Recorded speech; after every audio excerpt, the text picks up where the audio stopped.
আলহামদুলিল্লাহ। তার মানে বোঝা যাচ্ছে যে আপনাদের এই সম্মেলনকে আল্লাহ সুবহানাহু ওয়া তাআলা প্রতি বছরে কবুল করছেন। মহান সত্তা আল্লাহ সুবহানাহু ওয়া তাআলা দোয়া এই প্রার্থনা আল্লাহ সুবহানাহু ওয়া তাআলা এই সম্মেলনটিকে তুমি মৃত্যু কিয়ামতের আগ পর্যন্ত এইভাবে ধারাবাহিকভাবে আলোচনা করার তৌফিক দান করো, সকলে বলি আল্লাহুম্মা আমিন। মহান সত্তা আল্লাহ সুবহানাহু ওয়া তাআলা দোয়া এই প্রার্থনা আল্লাহ সুবহানাহু ওয়া তাআলা আমরা মানুষ আমরা কম বেশি ছোট বড় ভুল ত্রুটি বিচ্যুতি গুনাহ আমরা করে থাকি, আজকের এই আলোচনা সভার ওসিলায় আমাদের পেছনে ছোট ছোট গুনাহগুলোকে তুমি ক্ষমা করে দাও, সকলে বলি আল্লাহুম্মা আমিন। সম্মানিত সুধী, বাদাপুর থেকে বিভিন্ন আলোচকরা পবিত্র কোরআন এবং সিলসিলার আলোকে গুরুত্বপূর্ণ আলোচনা আপনার সামনে পেশ করেছেন।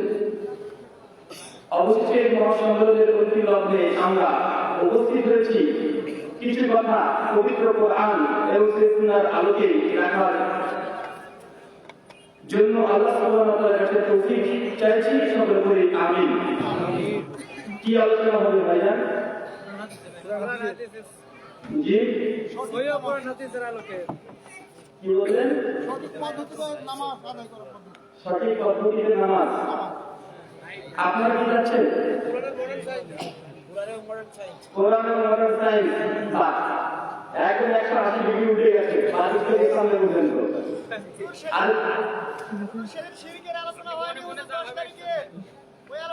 আচ্ছা, মানে চারিদিক থেকে চারিদিকের আলোচনা আসছে। আমার পছন্দের উপর আলোচনা, মাশাআল্লাহ। মানে মানুষ যা ইচ্ছে তাই চায়। জানাতে চলবে, চলবে, চলবে, চলবে। মানে আলোচনাটা উঠে শুরু থেকে শেষ করবো, গোটাটা জানাতে বলবো, জানাতে চলবে। মানুষ তো বলে যে হাদিস আর জাল হয় নাকি, বলে কি বলে কথা বলেন। এই কথা বলার উদ্দেশ্য অনেকগুলো আছে। আসলে হাদিসের শত্রু মুসলমানদের মধ্যে কিছু মানুষ আছে যারা হাদিসের শত্রু, এবং ইহুদি এবং খ্রিস্টান তাদের মধ্যে কিছু হাদিসের শত্রু আছে। ইহুদি এবং খ্রিস্টান যারা ইসলামটাকে অস্বীকার করেছে, ইসলামটাকে গ্রহণ করেন মানে নাই, ইসলামের সবসময় বিরুদ্ধে তারা বিদ্বেষ ছড়াচ্ছে। এরা যেমন কিছু সংখ্যক আছে যারা হাদিসকে নিয়ে আল্লাহর জড়িত করে আক্রমণ করে কি করে কথা বলে। মুসলিমদের মধ্যে আছে যারা আহলে হাদিসকে ঠেকানোর জন্য, আহলে হাদিসদের আকীদা মানহাজকে ঠেকানোর জন্য এক শ্রেণীর মুসলমান আছে যারা হাদিসের শত্রু হয়ে দাঁড়িয়েছে। আজকের আলোচ্য বিষয় হাদিসের শত্রু। কি বললাম? আলোচনা বিষয়টা কেমন হয়ে গেল না? হাদিসেরও শত্রু হয়, যে হাদিসের শত্রু আছে, এবং আপনাকে চোখে আঙ্গুল দিয়ে দেখানো যাবে যে হাদিসের শত্রু কতগুলো আছে। মনে রাখবেন, আমাদের গোটা মুসলিম উম্মার মধ্যে বর্তমান প্রেক্ষাপটে আমরা যেগুলো দেখছি, এক শ্রেণীর মানুষ আছে যাদের নিকটে হাদিস সহিহ জয়ীফ কিছু নেই, যারা মনে করে হাদিসের গ্রন্থে আসলেই সে হাদিস থেকে দলিল নেওয়া যায়, সে হাদিসের উপরে আমল করা যায়, সে হাদিস থেকে আকীদা পোষণ করা যায়। আছে না নয় কথা বলেন? এক শ্রেণীর মানুষের কাছে হাদিস সহিহ জয়ীফ জাল কোনো ক্যাটাগরি নাই। হাদিস মানে মানতে হবে, নবীর হাদিস কখনো জাল হয় না। এই শ্রেণীর মানুষ সবচেয়ে বেশি আছে মূর্খ সমাজে, যাদেরকে আমরা এক নামে বলতে চাই, তারা হচ্ছে ফেরকায়ে লাহাবি। ফেরকায়ে লাহাবি চেনেন? বুঝাতে পারছি না কথা মনে হয়। ফেরকায়ে লাহাবি কারা জানেন? যারা ঈদে মিলাদুন নবীটাকে ধর্ম মনে করে, যারা ঈদে মিলাদুন নবীকেই শুধু ধর্ম মনে করে, যারা ভারত বাংলাদেশ পাকিস্তানের নাম তারা নিজেরা দিয়েছে সুন্নি। কি কথা বলেন? সুন্নি। আমাদের মুস্তাফিজুদ্দিন সাহেব তিনি বলেন এরা সুন্নি না, এরা সিন্নি। আর আমি তাদের নাম অনেক আগে দিয়েছি ফেরকায়ে লাহাবি, কারণ এদের মূল ধর্মটা, তারা ইসলামটাকে মেনে নিয়েছে মাত্র 4টে জিনিসে। 1, কবর মাজারে গিয়ে সিজদা দাও। 2, পীরের কাছে বায়াত করো। 3, নবীজি হাজির নাজির ইলমে গায়েব, এই বিষয়গুলো। আর 4 নাম্বার আছে শুধু মিলাদ পাঠ করো। যারা মিলাদ করে না তারা কাফের। বা আছে না নাই কথা বলেন? বউ তালাক আছে না? যেমন তেমন তালাক না, অটো তালাক। যারা মিলাদ কিয়াম মানে না তাদের বউ কি তালাক? কথা বলেন, অটো তালাক। শুধুমাত্র কিছু মাসালার ক্ষেত্রে তারা মনে করছে ইসলাম ধর্ম এতটাই, 3-4টে আকীদাগত বিষয় আর কবর মাজার পীর পূজা এগুলোকে নিয়ে তারা মনে করছে এটা হচ্ছে মূল ইসলাম। এটা হচ্ছে এক শ্রেণীর ইসলামের মধ্যে দল, যাদেরকে আরেকটা নাম আজ থেকে দিতে পারেন, এরা সুন্নি না, এরা হচ্ছে টুন্নি। কি কথা বলেন? এদের অনেকগুলো নাম আছে। আরেক শ্রেণীর মানুষ আছে যারা হাদিস মানে, যারা হাদিস মানে তবে তারা হাদিসকে স্বীকার করতে চায় না। তারা বলে যে আমরা নবীর হাদিস মানি না, আমরা সুন্নাত মানি। আছে না নাই? কথা বলেন, হাদিস মানি না সুন্নাত মানি। এই দলটা তাদের কোনো উদ্দেশ্য নেই, শুধু আহলে হাদিসদের বিরোধিতা করার জন্য তারা এই আকীদা, এই মানহাজ তারা গোটা বাংলাভাষী মানুষের কাছে প্রচার করছে।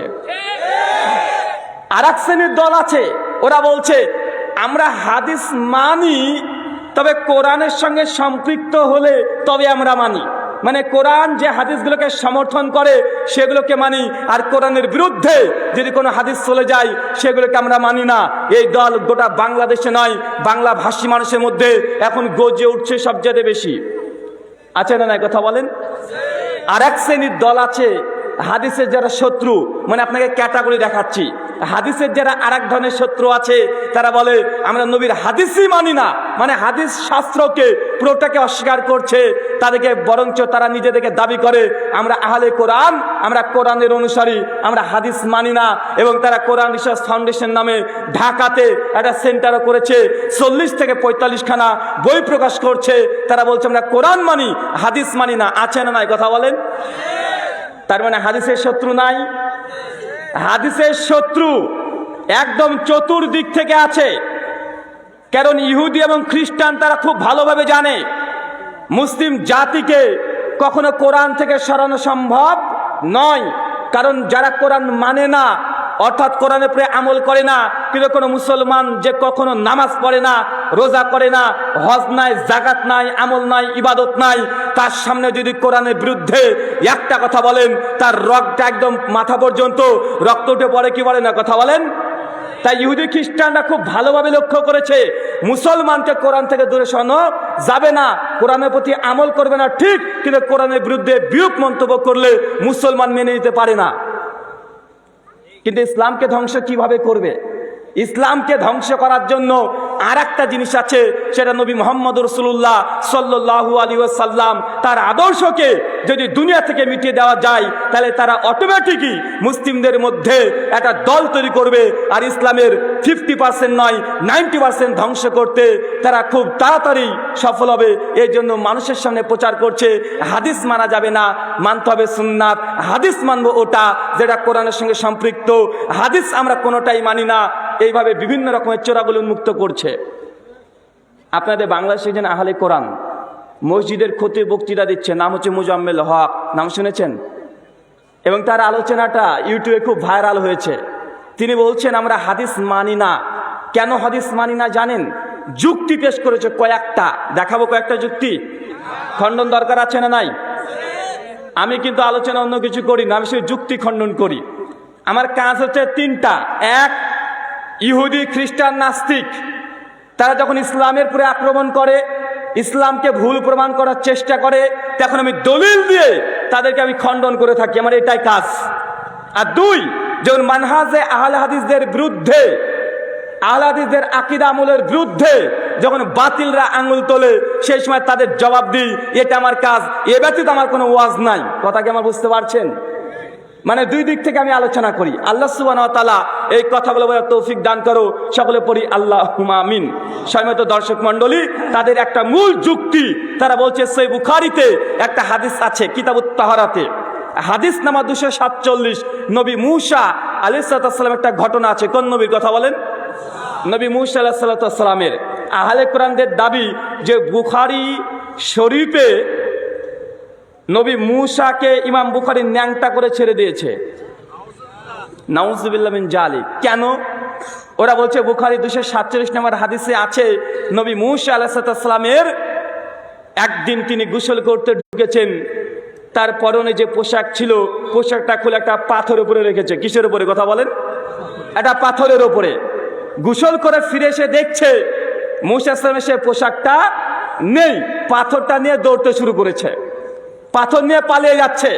আর নবী মুসা আলাইহিস সালাম ওই অবস্থাতে তার পোশাক নেশার জন্য পাথরে পিছু ধাওয়া করছে, পাথরও ধরে, মুসা আলাইহিস সালামও ধরে, দৌড়তে থাকে। একটা পর্যায়ে চলে আসে, ওই পাথর থেকে ওই কাপড়টাকে নিয়ে নেয়, পোশাকে পরনে পরিয়ে ফেলে, তারপর তার লাঠি দিয়ে পাথরটাকে আঘাত করতে শুরু করে দেয়। এই হাদিসকে সামনে রেখে আহলে কোরআন তারা বলছে, দেখো তোমরা যদি হাদিস মানো, ইমাম বুখারী এ হচ্ছে ইহুদিদের দালাল, কারণ ইমাম বুখারী মুসা আলাইহিস সালামকে উলঙ্গ করে দিয়েছে। ভাই অভিযোগ শুনেন নাই? বলছে নবী মুসাকে উলঙ্গ করেছে কি ইমাম বুখারী। কেন?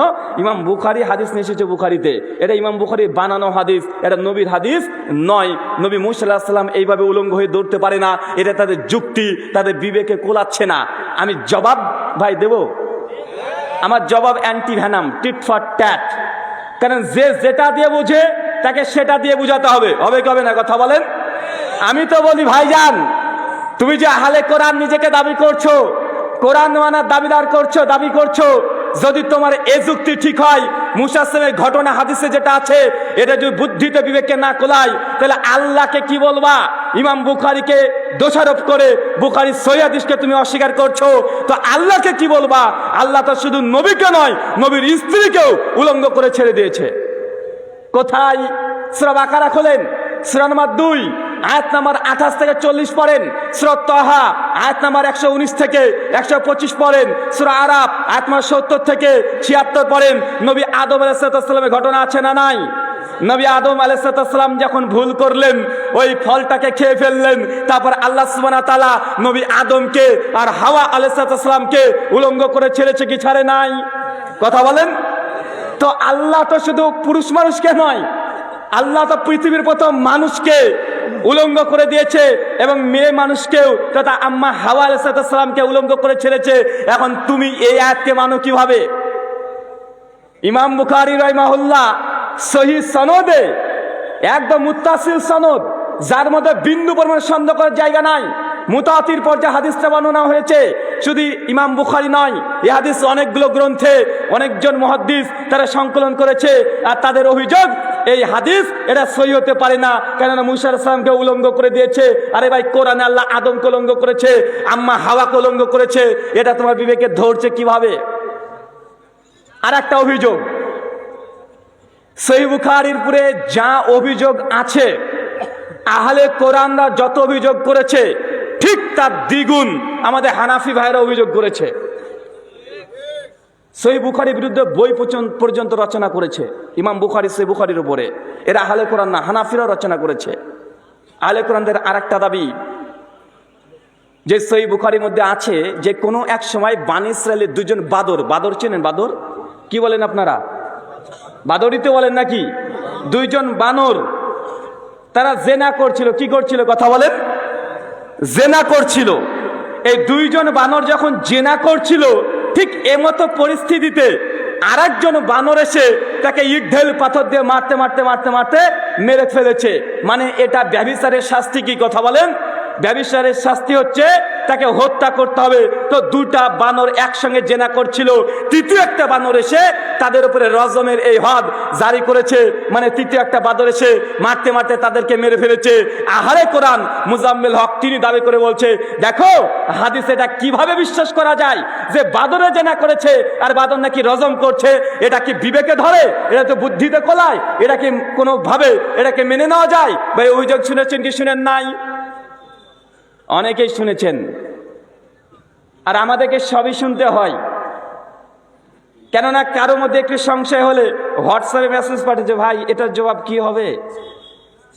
মোবাইলে মেসেঞ্জারে, ভাই এটার জবাব কি হবে? এখানে হাদিস নিয়ে এটা বলেছে। তো ভাই এর জবাব জানার দরকার আছে না নাই? দুইজন বানর একসঙ্গে জেনা করেছে, তৃতীয় একটা বানর এসে তাকে রজম করে হত্যা করে দিয়েছে। এটা আহলে কোরআনের খুব প্রিয় ঢুকছে না, যেটা কিভাবে হতে পারে। আমি আবারও বলি, আমার জবাব ওটাই যেটা আল্লাহর কোরআনে আছে। ভাই কোরআনের দৃষ্টান্ত আছে না নাই? আছে না নাই? কোন আয়াত বলেন তো ভাই?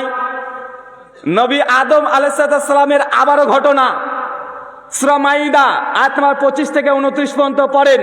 নবী আদমের দুইজন সন্তান ছিল, একজন নাম হাবিল, আরেকজন নাম কি কথা বলেন? কাবিল। দুই ভাইয়ের মধ্যে যখন কোনো দ্বন্দ্ব কোনো কারণে হয়ে গেল, একজন আরেকজনকে হত্যা করলো, আল্লাহ আসমান থেকে একটা কাক পাঠিয়ে দিয়েছিল। কি পাঠিয়েছিল? কি পাঠিয়েছিল? একটা কাক পাঠিয়েছে। একজন কাক আরেকজন কাকের জন্য সঙ্গে সঙ্গে কবর খনন করতে শুরু করলো, আর ওখান থেকে তারা শিক্ষা নেওয়ার জন্য প্রস্তুতি নিচ্ছে। ভাই, একটা কাক যদি আরেকজন কাককে যদি কবর দেওয়ার এই শিক্ষা আদর্শের সন্তান নিতে পারে, তো আল্লাহ সুবহানাহু ওয়া তাআলা চাইলে বা একজন বাদরকে রজম করে দেখাতে পারে কি পারে না? কথা বলেন, কথা বলেন। জি, আলহামদুলিল্লাহ তাদের আলোচনা শুনছি এবং এত পরিমাণে মেসেজ আসছে। আর আমাদের বিশেষ করে যুব সমাজ, তরুণ সমাজ, বিশেষ করে আহলে হাদিসরা, তারা এই আহলে কোরআনের খপ্পরে অন্যদের চাইতে তারা সবচেয়ে বেশি পড়ে যাচ্ছে। কারণ তারা আহলে হাদিস হয়েছে, কিছু কোরআন হাদিস পড়ে তাদের বিরুদ্ধে যখন হাদিস দাঁড় করানো হচ্ছে, আস্তে আস্তে হাদিসকে নিয়ে সংশয় হয়ে মধ্যে পড়ে যাচ্ছে, উত্তর খুঁজে পাচ্ছে না।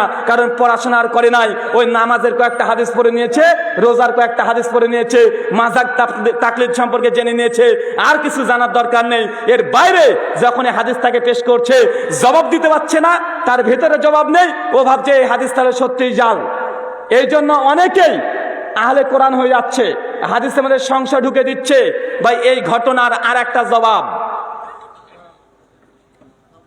একজন বলছে, আপনাদের ওই যে কে আছে একজন প্রবাসী সজল রোশন বলে একজন আছে না, যে এখন মাতব্বারি করছে আহলে কোরআনদের গুরু সেজে, ও বলছে সহিহ বুখারী, শুধু ইমাম বুখারীর উপরে অভিযোগ, শুধু ইমাম বুখারী কেন, আল্লাহর কোরআনের উপরে সব চাইতে বিশুদ্ধ গ্রন্থ কি? কথা বলেন, সহিহ বুখারী। এই বুখারীর উপরে নাস্তিকদের অভিযোগ, এই বুখারীর উপরে আহলে কোরআনদের অভিযোগ, এই বুখারীর উপরে দেওবন্দীদের অভিযোগ, এই বুখারীর উপরে বেরলভীদের অভিযোগ, বা আছে না নাই? কথা বলেন। মানে যখনই বুখারীকে আক্রমণ করছে, কেন? কারণ বুখারীতে স্বয়ং এত পরিমাণে দলিল আছে সহিহ সনদে যে আহলে হাদিসের আকীদা মানহাজ জল করে। ইমাম বুখারী যথেষ্ট আহলে হাদিসদের আকীদা এবং মানহাজকে ক্লিয়ার করার জন্য। আলহামদুলিল্লাহ। তো বলছে সহিহ বুখারীতে আছে আম্মা জান আয়েশাকে আল্লাহর নবী 9 বছরে বিয়ে করেছিল। কয় বছরে? কথা বলেন, কয় বছরে? 9 বছরে। তাদের অভিযোগ যে ইমাম বুখারী আল্লাহ রাসূলকে অপমান করেছে, কারণ কোরআনে বলছে আল্লাহ লাকাদ কানা লাকুম ফি রাসূলিল্লাহি উসওয়াতুন হাসানাহ, নিশ্চয় মুহাম্মদ সাল্লাল্লাহু আলাইহি ওয়াসাল্লাম উত্তম আদর্শ আছে। তার মধ্যে সূরা আহজাব আয়াত নাম্বার 21 এই আয়াত পেশ করে বলছে যে আল্লাহ কোরআনে বলেছে নবীর মধ্যে উত্তম আদর্শ আছে। এটা কি উত্তম কোন ব্যক্তির কাজ যে একটা 9 বছরের মেয়েকে বিয়ে করে? তাদের অভিযোগ দেখেন, তাদের ব্রেন কত পচা, কত নোংরা। বলছে আল্লাহ কোরআনে বলছে নবীর মধ্যে উত্তম আদর্শ আছে, কিন্তু হাদিস বলছে আল্লাহর নবী 9 বছরের শিশু আয়েশা রাদিয়াল্লাহু তাআলা আনহাকে বিয়ে করেছে। এটা হতে পারে না। অতএব এই হাদিস জাল। অনেকে বুখারীর এই হাদিসকে বাতিল করে দিচ্ছে, ইতিহাসের মানদণ্ডে দাঁড় করিয়ে বা আছে না নাই? কথা বলেন ভাই, এটা জবাব লাগবে কি লাগবে না? আমি একই কথা বলছি, শুধু জবাব দেবো, মুখস্থ করে রাখেন। কারণ আমাদের আহলে হাদিস যুব সমাজ, তরুণ সমাজ এই ফিতনার মধ্যে যেন না পড়ে, তার জন্য জবাবগুলো আগে থেকে আপনার অন্তর যদি গেঁথে যায়, ইনশাল্লাহ বাতিল আপনার ভিতরে প্রবেশ করতে পারবে না, ইনশাল্লাহ পারবে না। আমি তাদেরকে বলতে চাই, ভাইজান, আয়েশা রাদিয়াল্লাহু তাআলা আনহা 9 বছরের মেয়ে, আল্লাহ নবী বিয়ে করার কারণে নবীর যদি অপমান হয়ে যায়, ভাই কে উঠেছে? ধরেন, ধরেন, এই লোক, ধরো ধরো ধরো ধরো, বসান, এই বেটা, ধরেন ধরেন, পা ধরে একদম বসিয়ে দেন, একজন উঠবে না। বেটা, আমরা এতজন মানুষ এসেছি, লক্ষ টাকা খরচ করে এখানে আলোচনা সভা, তোমার ইচ্ছে মতো চলে যাবে? একজন করতে দিবেন না। বেটা, এসেছে তোমার ইচ্ছাই, যাবে আমাদের ইচ্ছাই।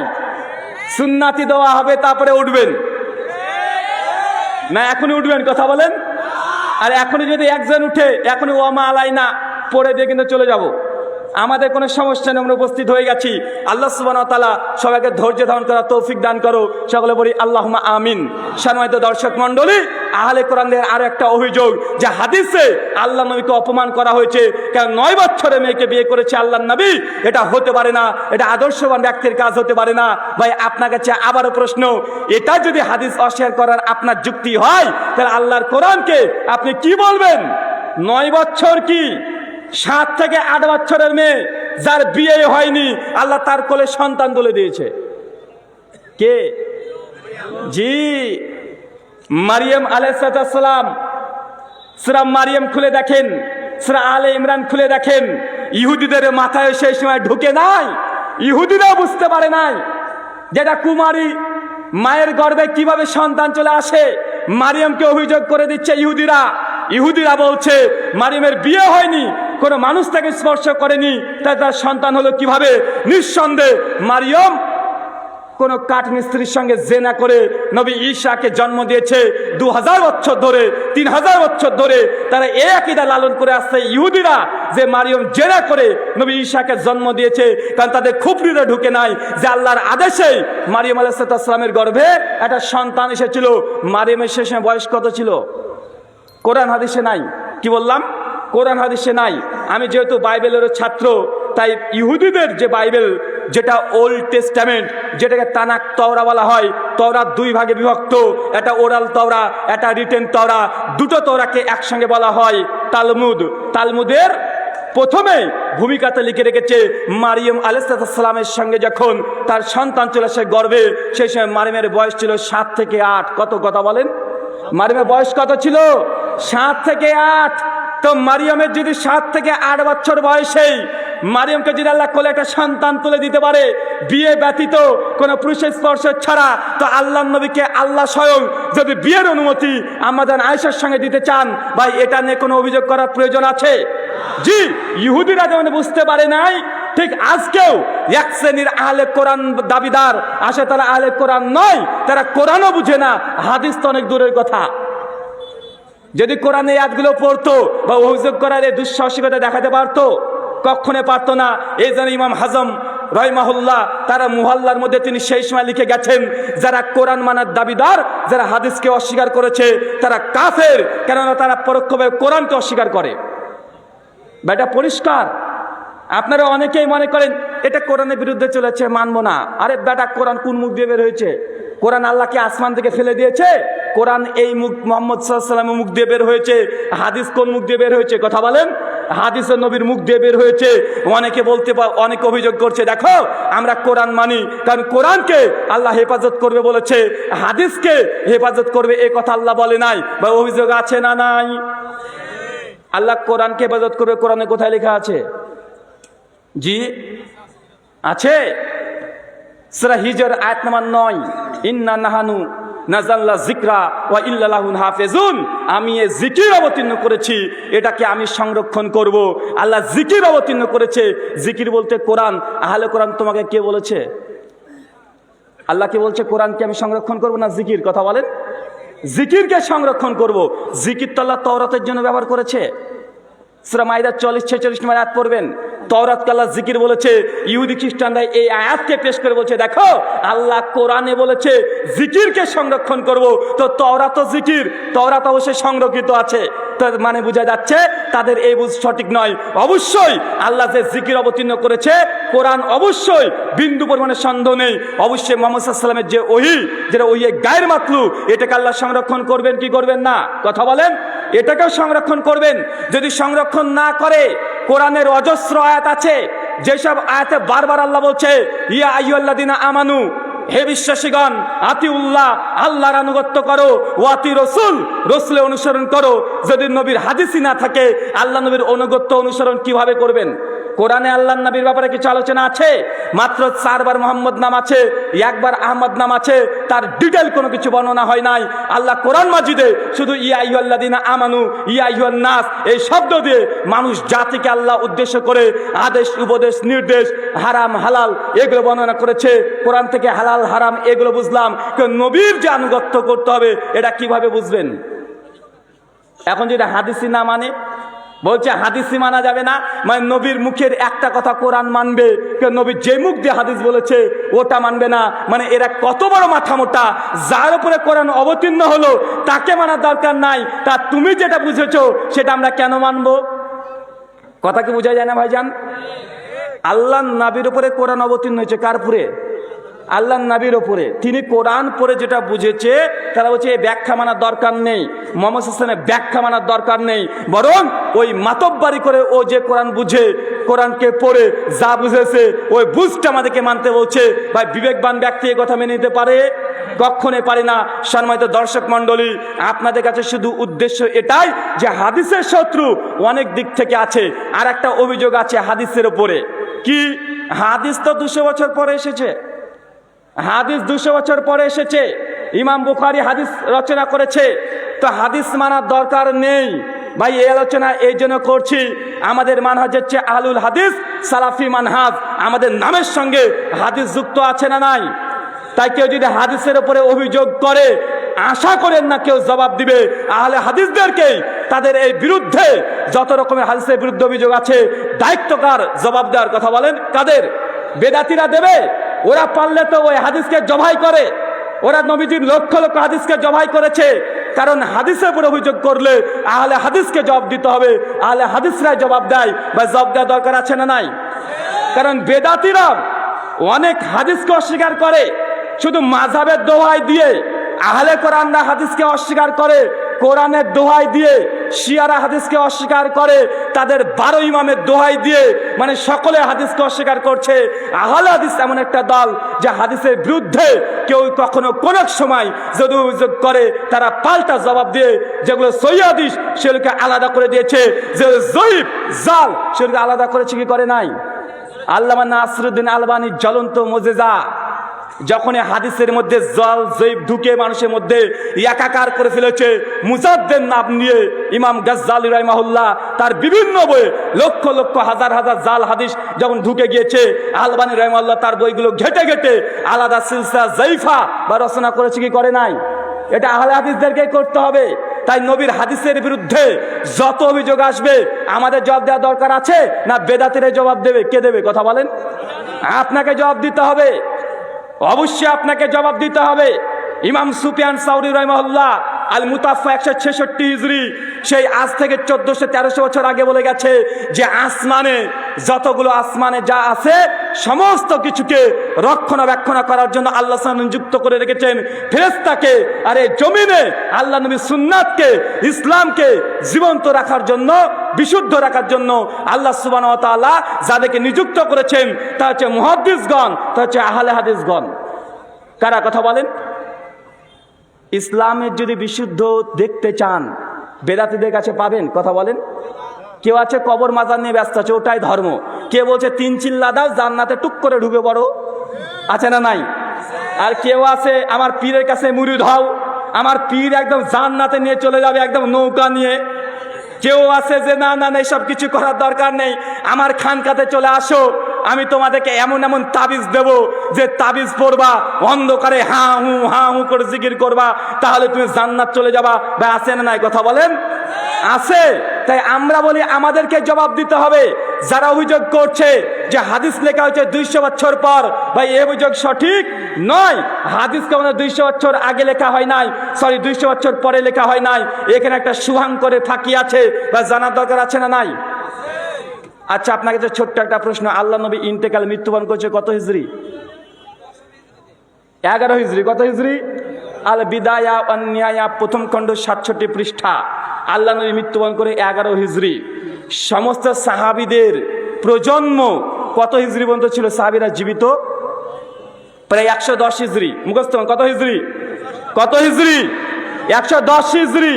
মানে সাহাবীরা অধিক পরিমাণে জন্ম, মানে তারা পৃথিবীতে জীবিত ছিল প্রায় 70 থেকে 80 হিজরি পর্যন্ত। অজস্র সাহাবীরা জীবিত ছিল।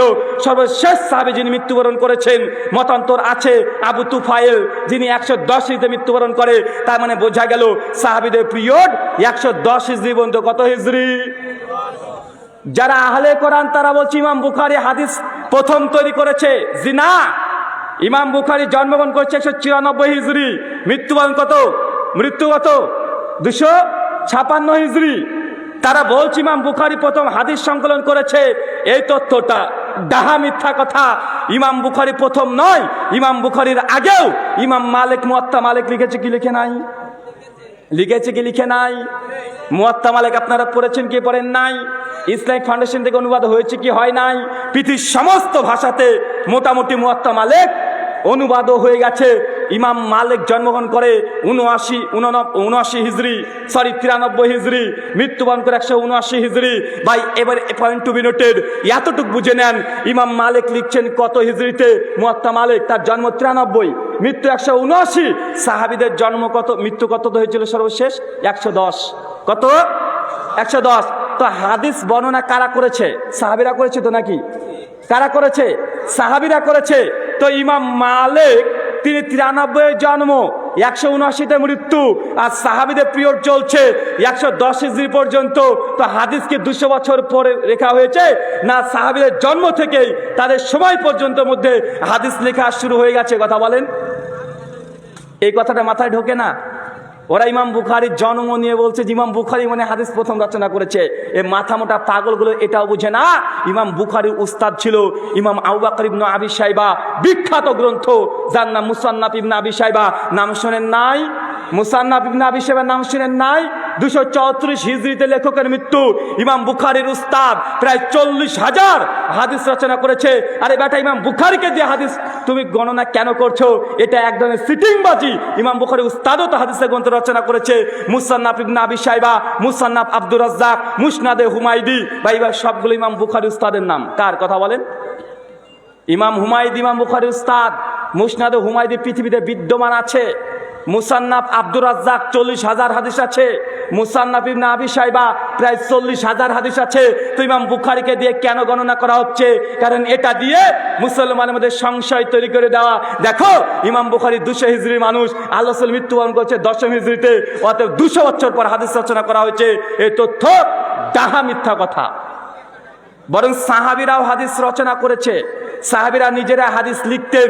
এর দলিল দরকার আছে না নাই? সুনানে আবু দাউদ খুলবেন, কিতাবুল ইলম, হাদিস নাম্বার 3646। কি বললাম? 3646 নম্বর হাদিস। আব্দুল ইবনে আমর ইবনে আস তিনি বলছে, কুনতু উকতুবু কুল্লা শাইয়া আসমাউ মিন রাসূলুল্লাহ সাল্লাল্লাহু আলাইহি সাল্লাম, আমি আল্লাহর নবীর কাছ থেকে যে হাদিস শুনতাম ওগুলো লিখে ফেলতাম। দেখেন হাদিস লিখা, সুনান আবু দাউদ 3646 নম্বর হাদিস। কত নম্বর হাদিস? কত নম্বর? 3646 নম্বর হাদিস। পরিষ্কারভাবে আব্দুল্লাহ ইবনে আমর ইবনে আস বলছে যে নবীর কাছ থেকে আমি যা শুনতাম সেগুলো লিখে ফেলতাম। ফানাহাতনি কুরাইশ, কুরাইশের বেশ কিছু লোক এসে বলছে যে আব্দুল্লাহ ইবনে আমর ইবনে আস, তুমি নবীর কাছে যা শোনো সব লিখে ফেলো। এত কাল্লামু গাযাবিল রিদা, আল্লাহ নবী কোনো খুশি অবস্থায় থাকে, কখন রাগান্বিত অবস্থায় থাকে, সব কথা তুমি লিখো না। কেন? আল্লাহ নবী খুশি অবস্থায় যদি ভালো কথা বলে দেয় আর রাগান্বিত অবস্থায় যদি খারাপ কথা বলে দেয়, সব কথা লিখো না। আল্লাহ রাসূলের কাছে তখন সঙ্গে সঙ্গে চলে গেছে আব্দুল ইবনে আমর ইবনে আস, গিয়ে বলছে যে ইয়া রাসূলুল্লাহ, আপনার কাছ থেকে যা শুনে আমি সব লিখে ফেলি। কুরাইশরা বলছে সব যেন আমি না লিখি, কারণ আপনি কখনো রাগান্বিত অবস্থায় থাকেন, কখনো খুশি অবস্থায় থাকেন, তাই সব কথা লিখতে নিষেধ করছে, আমি কি করব? আল্লাহ রাসূল বলছেন আব্দুল ইবনে আমর ইবনে আসকে, উক্তুব, তুমি লিখতে থাকো। ফাল্লাযী নাফসি বিহাদি মুহাম্মদ, সেই সত্তার কসম যার হাতে আমার প্রাণ আছে। আল্লাহ নবী এই কথা বলছে, মা ইয়াখরুজু মিনহু ইল্লা হাক্কুন, আমার এই মুখ দিয়ে যা বের হয় হক সত্য ব্যতীত কিছুই নয়। কথা বোঝাতে পারি না আমি? ঘুম আসছে না? কার কার ঘুম আসছে না তারা হাত তোলেন। ঘুম আসছে না? চাচাও আছে, ঘুম আসছে না? মাশাআল্লাহ, আপনাদের ঘুম আসছে না? না, আমি তো চাচ্ছি আপনাদের ঘুম আসে। ঘুম আসারই দরকার। আপনাকে এখান থেকে বোঝানোর চেষ্টা করলাম আহলে কোরআনদের সবচেয়ে বড় অভিযোগ যে হাদিস লেখা হয়েছে 200 বছর পর, এটা মিথ্যা কথা। হাদিস সাহাবীরাই লিখেছে। আব্দুল ইবনে আমর ইবনে আস তিনি হাদিস লিখেছেন, তার হাদিসের বইও পৃথিবীতে আছে না নাই? কথা বলেন। হাদিসের গ্রন্থের নাম কি? সাহাবী আব্দুল ইবনে আমর ইবনে আসের সহিফায়ে সাদেকা। এটা প্রকাশ হয়ে গেছে হায়দ্রাবাদ থেকে, পৃথিবীর বিভিন্ন জায়গাতে প্রকাশ হয়েছে। ইমাম বুখারী প্রথম হাদিস রচনা করে নাই, হাদিস রচনা করেছে সাহাবীরা। আবু হুরায়রা সহিফাই হাম্মান বিন মুনাব্বি, এই হাদিসের গ্রন্থ পৃথিবীতে মজুদ আছে। সহিফাই জাবের বিন সামুরা, এই হাদিসের গ্রন্থ মজুদ আছে। সহিফাই আম্মা জান আয়েশা, মানে আয়েশা রাদিয়াল্লাহু তাআলা আনহার রিওয়ায়াতের হাদিসগুলো সব আলাদা আলাদা বর্ণনা আছে। মানে সাহাবীদের জামানায় হাদিস রচনা হয়েছে, এর অনেকগুলো প্রমাণ আছে। সে হাদিসের গ্রন্থ পৃথিবীতে মজুদ আছে। আমরা অনেকে খোঁজই রাখি না, আমরা মনে করি সত্যি ইমাম বুখারী। জি না, সাহাবীদের হাদিসের গ্রন্থ পৃথিবীতে মজুদ আছে, বই আকারে পৃথিবীতে চলে এসেছে ভাই। তার জন্য এই কথা বলে হাদিসের উপরে সংশয় করা যাবে না। একজন আহলে কোরআন তখন উঠে দিয়ে তখন বলছে, যদি সাহাবীদেরই হাদিসের গ্রন্থ থাকে তাই বুখারী মানবো কেন? কথা বুঝলেন না ভাইজান?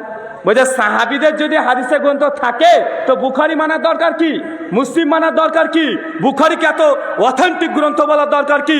সাহাবীদের বইগুলো মানলেই তো হয়, সাহাবীদের লেখা হাদিসের গ্রন্থ মানলেই হয় ভাই। বুখারী আমরা এই জন্যই মানি, একটা উদাহরণ দিলে বুঝতে পারবেন। বা আমার হাতে একটা মোবাইল আছে, দেখতে পাচ্ছেন, মোবাইলটা হচ্ছে স্যামসাং নোট 9। আজ থেকে 20 বছর পূর্বে চলে যান, সেই সময় মোবাইল ছিল কি ছিল না? সেই সময়তে মোবাইল ছিল, তবে এত বড় একটা মোবাইল আর এক হাত অ্যান্টেনা ছিল কি ছিল না? কথা বলেন। ওতে কিছুই হতো না, মোবাইল ডায়াল করতেন, ফোন হতো, আর কিছু হতো না। 2 বছর পর মোবাইলটা সাইজ হয়ে গেল ছোট, চলে আসলো নোকিয়া 1100। ভাই মনে পড়ছে 1100 মোবাইল নোকিয়া? কিছু নাই, শুধু কটা বাটন আছে, আর তখন নাম্বারগুলো ডায়াল করলে দেখতে পেতেন। এটা কয়েক বছর চললো, এরপর চলে আসলো নোকিয়া 1600 মডেল। 1600 মডেলে কিছুই করেনি, করেছে কি, ওটা ছিল সাদা কালো, এখানে 3-4টে কালার যুক্ত করে দিয়ে নোকিয়া 1600 হয়ে গেল। সেম একই মোবাইল, একই জিনিস, আস্তে আস্তে ডেভেলপ হচ্ছে। আর ওর মধ্যে কয়টা গেম পুরে দিয়েছে, ওই যে সাপের গেম, কত খেলেছি রে ভাই। নোকিয়ার 1100 ঢুং ঢাং করে আওয়াজ হয়, মানে সাপ যাচ্ছে আর একটা একটা করে খেলে সাপ বড় হয়ে যায়। বা আমরা খেলেছি কি খেলি নাই? কথা বলেন। অনেকেই খেলেছি। এরপর নোকিয়া চলে আসছে 5100, কিছুই নেই, ওখানে এফএমটাকে যুক্ত করে দিয়েছে, এফএম এ শোনা যায়। কিছুদিন পর আবার এটাকে ডেভেলপ করে চলে আসলো নোকিয়ার মধ্যে মেমোরি কার্ড মাত্র 28 MB। মনে পড়ছে 28 MB, তারপরে 56 MB, 64 MB, 128 MB, 512, তারপরে 1 GB। আমরা আস্তে আস্তে পেয়েছি কি পাই নাই? কথা বলেন। তারপর নোকিয়া আস্তে আস্তে ডেভেলপ হচ্ছে, তারপরে করে দিল একটা ক্যামেরা। কি ক্যামেরা, ছবি, চোখ মুখ কিছু বোঝা যায় না, মানুষ তাও খুশি। ভাই ছিল কি ছিল না? কথা বলেন। আস্তে আস্তে মোবাইল যখন হচ্ছে, এখন চলে এসেছে হাতে অ্যান্ড্রয়েড সেট। এখন ভাই বলেন তো, আমি যদি এই অ্যান্ড্রয়েড মোবাইলটা ব্যবহার করি, স্যামসাং নোট 9, তাহলে আমার ফেলে আসা কমপক্ষে 100টা ভার্সান আমার এই এক মোবাইলের মধ্যে এখন আছে না নাই? কথা বলেন। আমার 100টা ভার্সান যতগুলো স্যামসাংয়ের ছিল, নোকিয়ার ছিল, ওই 1100 মডেল বলেন, 1600 বলেন, 5100 বলেন, 3100 বলেন, যত মডেল সব এখন এক মোবাইলে সমস্ত কাজ হয় কি হয় না? হয়। তো আমি যদি এই মোবাইলটা ব্যবহার করি, বাকি 100 ভার্সান ব্যবহার করার সমান হচ্ছে কি হচ্ছে না? অবশ্যই হচ্ছে। তো সহিহ বুখারী হচ্ছে এমন একটা গ্রন্থ, সহিহুল বুখারী হচ্ছে এমন একটা গ্রন্থ, সাহাবীদের যতগুলো হাদিস তারা রচনা করে গেছে, যত হাদিস আছে, এক একজন সাহাবী তারা নিজেদের রিওয়ায়াতগুলো বর্ণনা করে একটা গ্রন্থ রচনা করেছে। আবু হুরায়রা, একজন করেছে জাবের বিন সামুরা, একটা হচ্ছে আয়েশা, সব আলাদা আলাদা ছোট ছোট বই। ইমাম বুখারী করেছেন কি, সমস্ত হাদিসগুলোকে, সমস্ত রাবীর বর্ণনাগুলোকে, সমস্ত সাহাবীর বর্ণনাগুলোকে তিনি একটা বই আকারে বেঁধে দিয়ে মানুষকে স্যামসাং নোটের মতো উপহার দিয়েছে। কথা বুঝাতে পারিনি? যদি সহিহ হাম্মান বি মুনাব্বি পড়েন, ওটা আবু হুরায়রার হাদিসগুলো পাবেন, অন্য সাহাবীর হাদিস পাবেন না। যদি সহিহ জাবের বিন সামুরা পড়েন, তো জাবের বিন সামুরার রিওয়ায়াতগুলো পাবেন। মানে এক একজন সাহাবী হাদিস রচনা করেছে, তারা যেগুলো জানতেন সেগুলো বর্ণনা করেছে। ইমাম বুখারী করেছে কি, সমস্ত সাহাবীর হাদিসগুলোকে তিনি একটা বই আকার দিয়ে অধ্যায় রচনা করে করে, বিষয়ভিত্তিক অধ্যায় রচনা করে করে এক বইয়ের মধ্যে সমস্ত সাহাবীদের রিওয়ায়াতকে, হাদিসকে এক কাঠা করেছে। এটার উদাহরণ স্যামসাং নোট 9-এর মতো। আহলে কোরআনদের মাথায় এটা ঢোকে না, বলে যে তাহলে সাহাবীদের হাদিস মানে তারা মানো না কেন? আরে বেটা, সাহাবীদের কথাই তো মানি। ইমাম বুখারীর নিজস্ব কথা আমরা মানি নাকি? কথা বলেন। ইমাম বুখারীর নিজস্ব কথা মানি না? ইমাম বুখারী যে হাদিসগুলো সাহাবী থেকে বর্ণনা করেছে সেগুলো আমরা বর্ণনা করে থাকি, সেগুলো আমরা মেনে থাকি। আল্লাহ সুবহানাহু ওয়া তাআলা এই কথাগুলো তুমি বোঝার তৌফিক দান করো, সকলে পড়ি আল্লাহুম্মা আমিন। সম্মানিত দর্শক মণ্ডলী, অজস্র মানুষ আপনারা এখনো আছেন, আপনার ধৈর্যচ্যুত করতে চাই না। আমি শুধুমাত্র এতটা বলতে চাই যে বেশি বেশি করে কোরআন এবং হাদিস পড়েন, কোরআন এবং হাদিস পড়েন। একটা ছোট্ট কথা বলবো, কেউ রাগ করবেন নাকি? রাত তো অনেক হয়েছে। আপনাদের বাংলাদেশের একজন বক্তা আছে, গরিবের আবু হানিফা, গরিবের আবু হানিফা নামে প্রচার পাচ্ছে। তার নাম রেজাল করিম আবরার।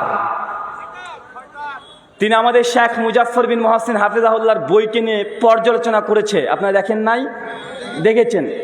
আলহামদুলিল্লাহ, তিনি যতগুলো পর্যালোচনা করেছেন শেখ মুজাফফর বিন মহসিন হাফিজাহুল্লাহর বইয়ের বিরুদ্ধে ভিডিও করেছে, সবগুলো আল্লাহ আমাকে দিয়ে জবাব দিয়ে নিয়েছেন। ভিডিও দেখেছেন কি দেখেন নাই? কথা বলেন।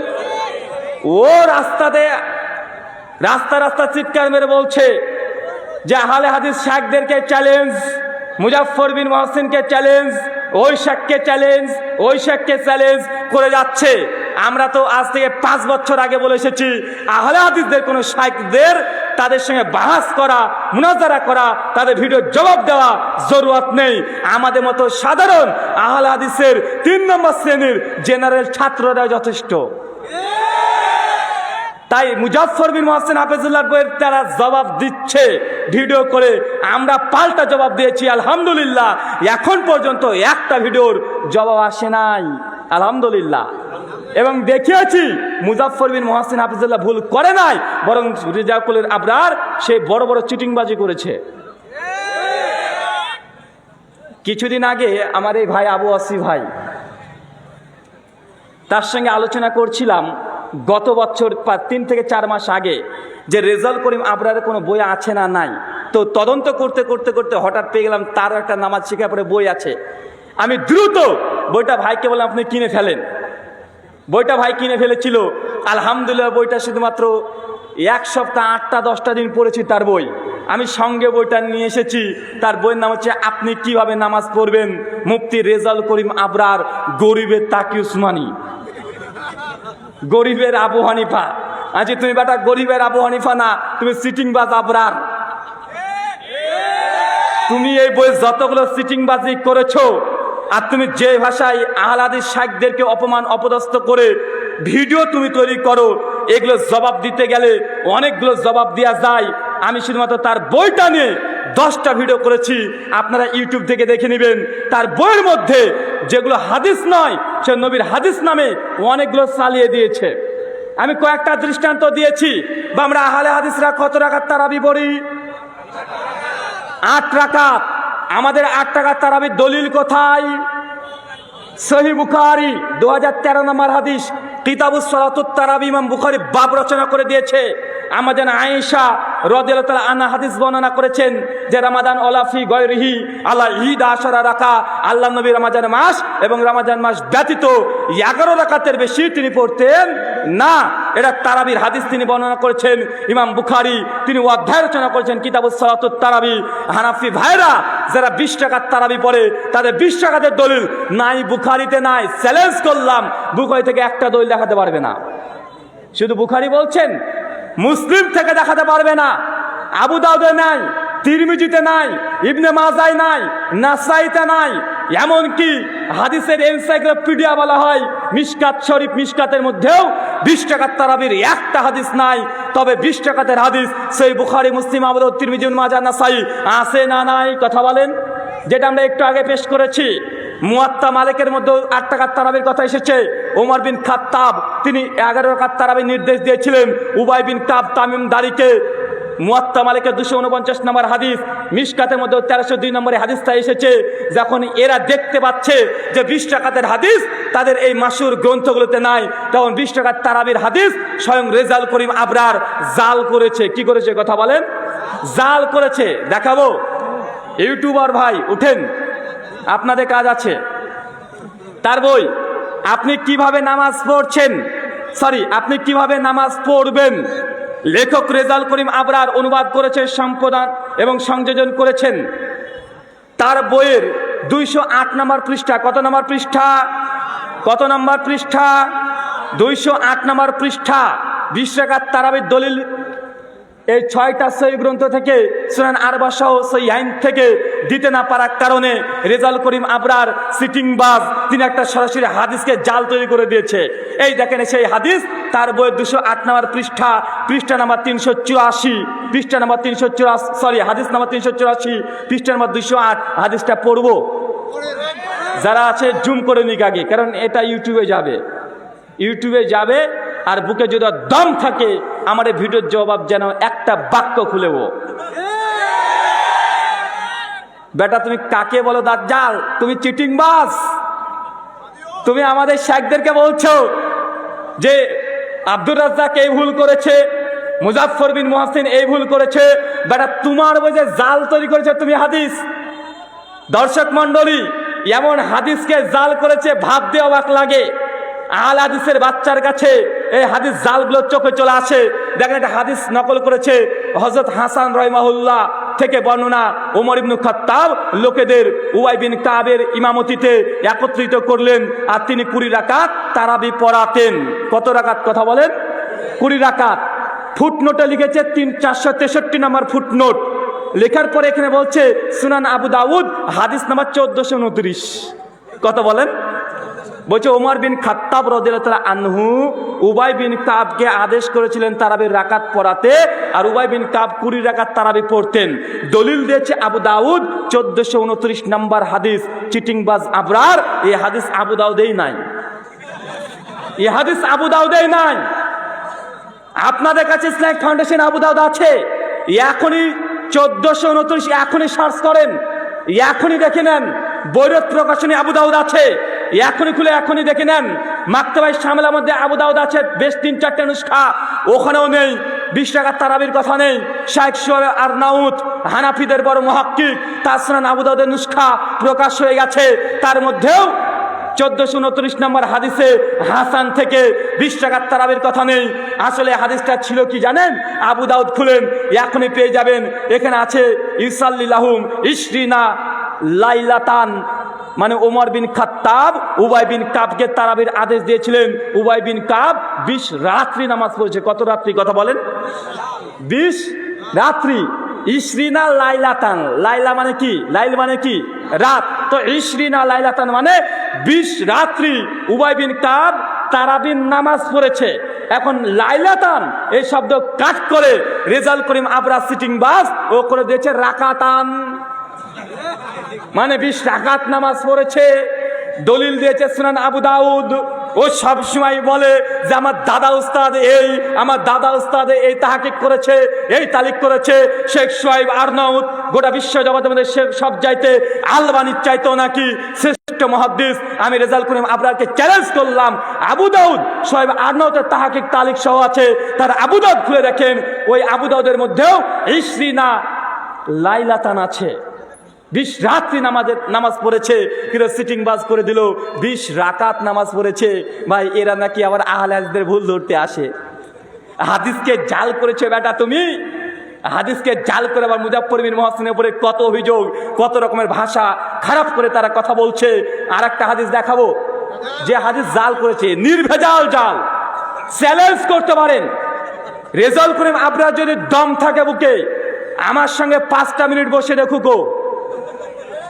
ও সবসময় বলে না আহলে হাদিসদের কোনো বাপের বেটা নাকি জন্মগ্রহণ করেনি, তার সামনে বসে যেন প্রমাণ করে আরে বেটা আহলে হাদিসের বাপের বেটা কি। আমি নিজেই ওর সঙ্গে 5 মিনিট বসে দেখাতে চাই। ওকে যদি উলঙ্গ করে দলিলের আলোকে ছেড়ে দিতে না পেরেছি, জিন্দেগিতে মুখে মাইক লাগাবো না। এটা আমার গর্ব করা নয়, এটা আমি অহংকার করে বলছি না। আমি তার সম্পর্কে তার গবেষণা, তার বক্তৃতা, তার আলোচনা শুনে স্টাডি করে বলছি রেজাল করিম আবরা সিটিং বাজক কাকে খেলা শিখাচ্ছে। আর ওই ফিল্ডের অনেক পুরাতন খেলোয়াড়, আমরা অনেক পুরাতন খেলোয়াড়। ইখতিলাফি মাসআলা নিয়ে 2015 থেকে কাজ করে আসছি, 2019 পর্যন্ত ইখতিলাফি মাসআলা নিয়ে আলোচনা করেছি। গলিতে গলিতে চ্যালেঞ্জ দিয়ে মুকাল্লিদদের অনেকগুলো বাহাস মাজার আমার আছে, আপনারা দেখেছেন। তারপরে 3 বছর আমি আলোচনা করি ইখতিলাফি মাসালার উপরে। কিন্তু রেজাল করিম আবরার যে সোশ্যাল মিডিয়াতে আহলে হাদিসদের মাসালাকে নিয়ে উল্টোপাল্টা মন্তব্য, আহলে হাদিসদের শাইখদেরকে বিরূপ মন্তব্য করছে, এর জন্য আবারও ওই পুরাতন দিনের আলোচনাগুলো নতুন করে আলোচনা করার সুযোগ করে দিচ্ছে। আসেন তার বই পৃষ্ঠা নাম্বার 95। কত বললাম? 95। রেজাল করিম আপনার যতগুলো বক্তৃতা শুনেছি সবচেয়ে বেশি আলোচনা করে হাত কোথায় বাঁধবেন এটা নিয়ে। কি বিষয় নিয়ে? হাত নাভির নিচে না নাভির ওপরে। একটা আলোচনা শুনিয়ে দিই, নাহলে শান্তি পাচ্ছি না। একটা আলোচনা শুনিয়ে দিই রে বাবা, নচেত কেমন কেমন যেন লাগছে আলোচনা না শোনালে। আরে বাবা, আপনার এখানে তো নেটও নাই, কিভাবে যে শোনাই? তাহলে নেটও নাই, মানে আলোচনাগুলো শোনানোর প্রয়োজন ছিল। তবে নেটগুলো আমি অন করছি, যদি পাওয়া যায় তো রেজাউল করিম আবরারের ভাগ্যটা খারাপ, আর যদি না পাওয়া যায় তাহলে ওর ভাগ্যটা বেশ ভালোই। তো যাই হোক, এখানে নেটে যুক্ত হচ্ছে না। তো যাই হোক, আমি সংক্ষিপ্ত বলি, সবচেয়ে বেশি আলোচনা করছে কি নিয়ে? বুকের উপরে হাত বাঁধতে হবে না নাভির নিচে।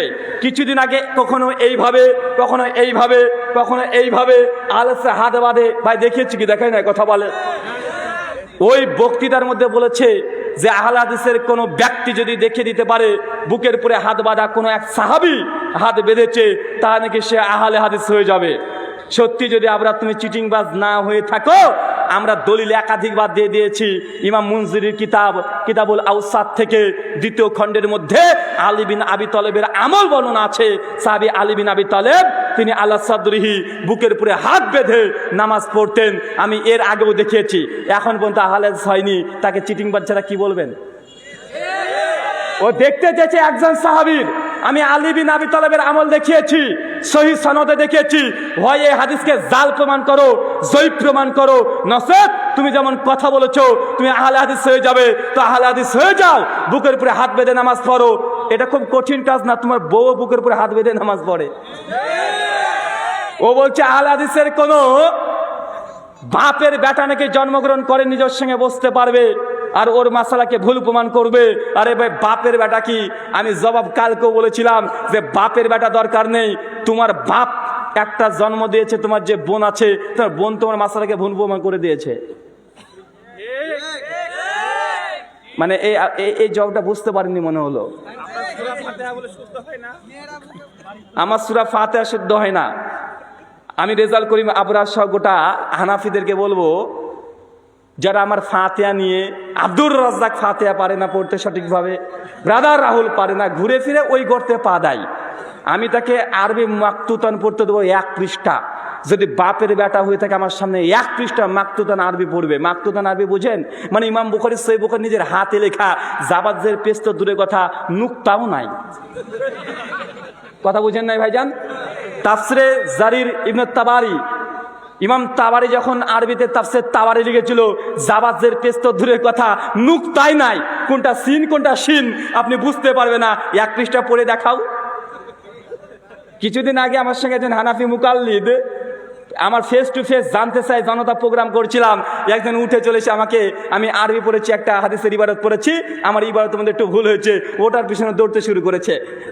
আমাকে বলছে আপনি আরেকটু পড়েন। আজ ভাই আমার যতটুকু দরকার ততটুকু পড়ে ফেলেছি। বলছে আর একটু পড়েন। আজ বেটা তুই যদি আরবির এত পণ্ডিত হোস, সংসারটা মাকতুতান আরবি বের করেছি, মানে মুসান্নাফ ইবনে আবি শাইবার হাতে লেখা নুসখা, মানে হাতে লেখার আছে 1 লাইন পর, 1 পৃষ্ঠা না, 1 লাইন পরে অনুবাদ কর তোর বাপের যদি ক্ষমতা থাকে।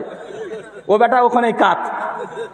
কারণ তুমি আবার বলছে যে নেড়া আরবি পড়তে পারবে না, জাবাজের বিহীন আরবি পড়তে পারবে না। আরে বেটা, জাবাজের পেশ যেমন পরে সংযোজন হয়েছে, এই নুক্তাগুলা কি আগে ছিল না পরে সংযোজন হয়েছে? কথা বলেন। নুক্তাবিহীন যদি আরবি দিই, রেজাউল করিম আবরার কেন ওর 14 গোষ্ঠী শুদ্ধ 1 লাইন পরে অনুবাদ করার ক্ষমতা নাই। এটাই বাস্তব, পারবে না। আল্লাহ সুবহানাহু ওয়া তাআলা এই সবগুলো থেকে আমাদেরকে হেফাজত করো। সকলে পড়ি আল্লাহুম্মা আমিন। সম্মানিত দর্শক মণ্ডলী, আমি আর একটা বিষয় দেখাবো। তার বইয়ের 95 নম্বর পৃষ্ঠায় তিনি নাভির নিচে হাত বাঁধতে হবে এই মর্মে হাদিসকে একটা জাল তৈরি করেছে। হাদিস কিন্তু জাল নয়, হাদিস নিজেই জাল তৈরি করেছে। একটা হাদিস জাল কোন এক গ্রন্থে আছে, দিয়ে দিয়েছে। একটা হরিণ বাঁধা ছিল গাছেরই তলায়, হাদিস জাল। তবে হাদিসের গ্রন্থে আছে, আল বিদায়া ওয়ান নিহায়াতে আছে, তারিখ ইবনে আসাকিরের মধ্যে এই রিওয়ায়াত বর্ণনা আছে, অনেক জায়গাতে হাদিসগুলো আছে। জ্ঞান অর্জনের জন্য শুধু চীন দেশে যেতে হলো, যাও, হাদিস জাল মওযু। তবে হাদিসের গ্রন্থে আছে না নাই? শুআবুল ইমান লিল বাইহাকির মধ্যে সনদ মজুদ আছে, দালাইলুন নবুওয়াত লিল বাইহাকির মধ্যে সনদ মজুদ আছে, তাবরানী মুজাম্মুল আওসাদের মধ্যে সনদ লিপিবদ্ধ করা আছে, বিভিন্ন জায়গায় এর সনদ আছে, হাদিসের গ্রন্থে আছে। কিন্তু রেজাউল করিম আবরার ও হাদিস জাল তো দূরের কথা, নিজেই হাদিস জাল তৈরি করেছে, নিজেই। একটা দৃষ্টান্ত দিয়ে বুঝতে পারবেন। তার বই 95 নম্বর পৃষ্ঠা। নাভির নিচে হাত বাঁধবে, হাদিস জাল তৈরি করেছে। রিওয়াত পড়ছি, দেখেন কি বলছে। হযরত আনাস রাদিয়াল্লাহু তাআলা আনহু বলেন, তিনটে জিনিস আখলাকে নববী। এক, ইফতারি তাড়াতাড়ি করা। দুই, সেহরিতে বিলম্ব করা। তিন, নামাজের ডান হাতকে বাম হাতের উপরে রেখে তাহাতা সুররা নাভির নিচে রাখা। তথ্য রেফারেন্স দিয়েছে 158 নম্বর টিকা নিয়ে এসে বলছে এই হাদিস আছে মাজমাউ জাওয়াইদ, হাদিস নাম্বার 2611। কোন প্রকাশনী? দারুল ফিকির বৈরোত থেকে ছাপা। কথা কেন বুঝতে পারলেন? একটা হাদিস নিয়ে এসেছে আনাস বিন মালিক থেকে। তিনি বলছেন নবীজি বলেছেন তিনটা জিনিস আখলাকে নববী। এক, দ্রুত ইফতার করা, যদিও তারা দ্রুত করে না, 4 মিনিট পরে করে। দুই, সাহারিতে বিলম্ব করা। তিন, বাম হাতকে ডান হাতের উপরে রেখে তাহাতা সুররা নাভির নিচে বাঁধা। এই হাদিসকে নিয়ে এসেছে রেফারেন্স দিয়েছে মাজমাউ জাওয়াইদ, হাদিস নাম্বার 2611, দারুল ফিকির বৈরোত থেকে প্রকাশ। এই মাজমাউ জাওয়াইদে নাকি আছে। চ্যালেঞ্জ করলাম, ও যদি বাপের বেটা হয় মাজমাউ জাওয়াইদ থেকে আনাসের সূত্রে এই হাদিস দেখিয়ে দিই, এই হাদিস নাম্বারে ইনশাআল্লাহ পারবে না, কারণ এই হাদিস মাজমাউ জাওয়াইদে নাই। এই হাদিস মাজমাউ জাওয়াইদে নাই, আল্লাহি নাই, আল্লাহর কসম নাই। গোটা মাজমাউ জাওয়াইদ পড়ে ফেলুক, গোটা মাজমাউ জাওয়াইদ পড়ে ফেলুক, এই হাদিস মাজমাউ জাওয়াইদে নাই। এই হাদিস ওখানে শেষ হয়ে গেছে। নামাজে পড়ে বাম হাতে পড়ে ডান হাত রাখা, এতটুকু মাজমাউ জাওয়াইদে আছে। তাহাতা সুররা নাভির নিচে এই শব্দটা ঢুকিয়ে দিয়েছে। কথা মানে বুঝতে পারলেন না? চিটিংবাজ কোথায় চিটিংবাজি করেছে জানেন? আল্লাহ নবী বলেছেন তিনটে কাজ আখলাকে নববী। এক, দ্রুত ইফতার করা। দুই, সাহারি বিলম্ব করা। তিন, বাম হাতে করে ডান হাত রাখা। কোথায় রাখা? হাদিসে নেই, কিন্তু চিটিংবাজি করে তাহাতা সুররা নাভির নিচে, এটা রেজাল্ট করে আমরা নিজে ঢুকিয়েছে। আমি খুব কষ্ট পাই, ওর বিষ খেয়ে মরে যাওয়া উচিত ছিল। বেটা আহলে হাদিসের জেনারেল ছাত্র, তোমার বইয়ে জাল হাদিস তৈরি করেছে, ধরে ফেলেছে। তোমার যদি লজ্জা থাকে, শরম থাকে, ঘৃণা থাকে, কালকে কচু গাছের ডালে আগে তুই গলায় দড়ি দিয়ে মরে যা, বেঁচে থাকার কোনো ইখতিয়ারই নাই। নচেত মাজমাউ জাওয়াইদ থেকে এর টেস্ট করে জাতির সামনে দেখে দাও যে আমি মিথ্যা কথা বলছি, জি না, সম্ভব নয়। কারণ এই হাদিস মাজমাউ জাওয়াইদে গোটা পৃষ্ঠা করে ফেলুক, একটাও পারবে না।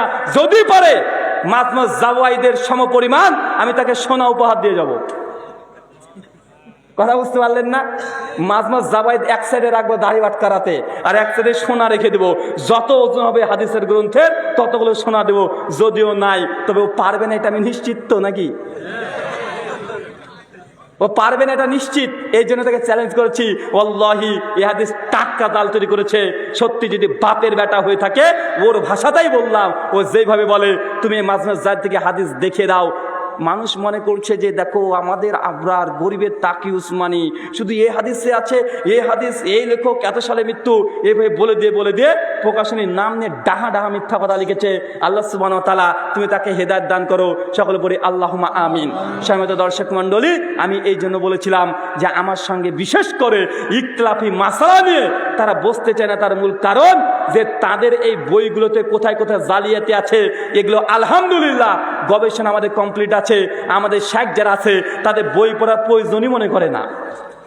আমাদের শেখ তারা এইসব বই পড়ার প্রয়োজনই মনে করে না, কিন্তু তাদেরকে ঠেকানোর জন্য আমরা যথেষ্ট। আল্লাহ সুবহানাহু ওয়া তাআলা কথাগুলো বোঝার তৌফিক দান করো, সকলে পড়ি আল্লাহুম্মা আমিন। সম্মানিত দর্শক মণ্ডলী, গভীর রাত্রি হয়ে গেছে, আর আলোচনা করছি না। নিজ নিজ বাড়িতে গিয়ে একদম সুন্দর করে ঘুমিয়ে যান, ফজরের সালাতে নিয়াত করেন। আল্লাহ আপনাদের সকলকে যেন আজকে ফজরের সালাতে জামাত সহকারে আমল করা তৌফিক দান করে, সকলে পড়ি আল্লাহুম্মা আমিন। এই বলে আজকের মতো, জি এত বড় প্রশ্ন, আচ্ছা প্রশ্ন পড়েন। আচ্ছা প্রশ্নটা পড়েন তো ভাই, আলোচনা শেষ হয়ে গেছে। বই নিয়ে এসেছো ভাইজান? আমার লেখা যারা যারা বই চাচ্ছেন, অনেকে বলছেন আমার লেখা বইগুলো কোথায় পাওয়া যাবে। তো আমার লেখা বইগুলো সব গাড়িতে আছে, ওই দেখেন ডান দিকে সাদা গাড়িতে। প্রথম সেটগুলো আছে, নতুন 4টে সেট এসেছে, সেগুলো পেয়ে যাবেন। আর হিন্দু ধর্মের ওপর একটা স্বতন্ত্র বই বের হয়েছে, এটাও পেয়ে যাবেন। সবগুলো বই ওই গাড়ির মধ্যে থেকে নিয়ে নিতে পারবেন। ওখানে আমাদের ইসমাইল ভাই আছে, তার আল্লাহ তোমাদেরকে দোয়াই করবো না সেই কথা বললাম প্রথমে আমাকে আপনাদের সকলকে আমার